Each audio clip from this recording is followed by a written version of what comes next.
Баяғы заманда Бармашы деген атақты ұрлықшы болыпты. Бір жолы Бармашы байдың қазынасына ұрлыққа кіргенде, оны күзетшілер ұстап алып байға алып барады. Төрде жатқан бай қызық шығармақшы болып Бармашыға: «Ей Бармашы, сен нағыз ұры болсаң, менің жамбас көрпемді ұрлап кетші.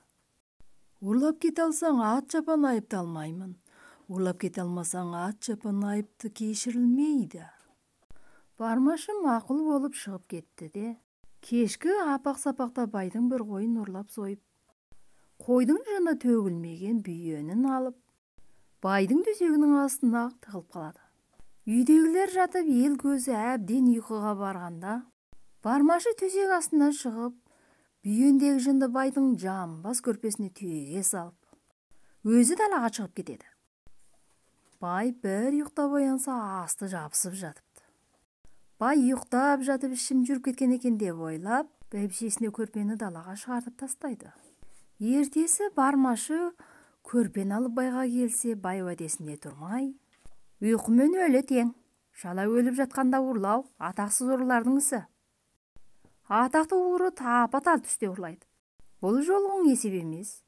Нағыз ұры болсаң, ертең күннің сәтіне бәйбішемді алып қайныма барамын. Сонда бәйбішемді ұрлап кет», депті күліп.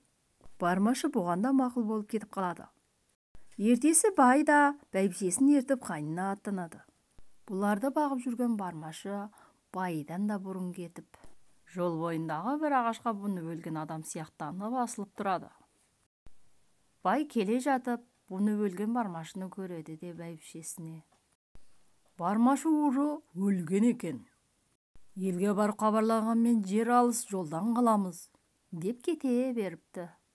Олар ұзап кеткен соң, Бармашы ағаштан түсе салып, төте жолмен олардан озып кетіп, жолдағы тағы бір ағашқа өлген адам болып асылып тұра қалады.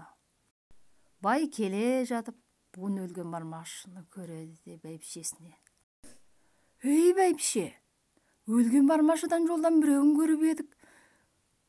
Міне тағы біреу кезікті. Сірә Бармашы біреу ме, екеу ме? Мен жолдағы әлгі өлген Бармашыны көріп келейінші», деп тұра шабады. Аңдып тұрған Бармашы бәйбішені алып кетеді. Бай жолдағы ағашқа барса, баяғы Бармашы жоқ. Алданғанын біліп, қайта шауып бәйбішесі қалған жерге келсе, бәйбішесі де Бармашы да жоқ болып шығады. Байекең амалсыз үйіне қайтады. Бай үйіне жетер-жетпесте артынан бәйбішені ертіп Бармашы да жетеді. Қанша ойласа да Бармашыдан есе ала алмасын білген бай: «Сен Бармашы емес, алдамшы екенсің. Екеуміздің арамызда болған істі жүрген жеріңе жая көрме», деп Бармашыға ат мінгізіп, шапан кигізіп жолға салған екен.